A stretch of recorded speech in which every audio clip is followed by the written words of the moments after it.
یسوع کے عظیم اور فتح مند نام میں آپ سب کو میری طرف سے اسلام۔ ہمارا آج کا زبور 36 انسان کی بدذاتی۔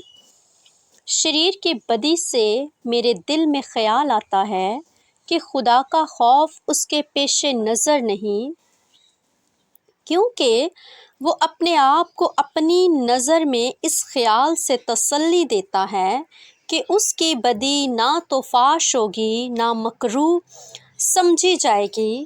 اس کے منہ میں بدی اور فریب کی باتیں ہیں، وہ دانش اور نیکی سے دستبردار ہو گیا ہے۔ وہ اپنے بستر پر بدی کے منصوبے باندھتا ہے، وہ ایسی راہ اختیار کرتا ہے جو اچھی نہیں، وہ بدی سے نفرت نہیں کرتا۔ اے خداوند، آسمان میں تیری شفقت ہے، تیری وفاداری افلاک تک بلند ہے، تیری صداقت خدا کے پہاڑوں کی مانند ہے، تیرے احکام نہایت عمیق ہیں۔ اے خداوند، تو انسان اور حیوان دونوں کو محفوظ رکھتا ہے۔ اے خدا، تیری شفقت کیا ہی بیش قیمتی ہے۔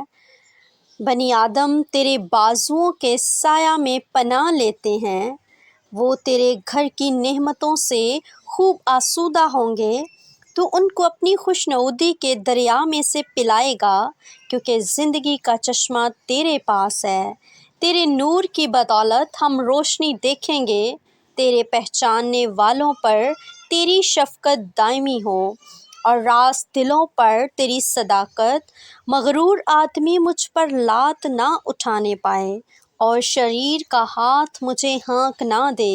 بدکردار وہاں گرے پڑے ہیں، وہ گرا دیے گئے اور پھر اٹھ نہ سکیں گے۔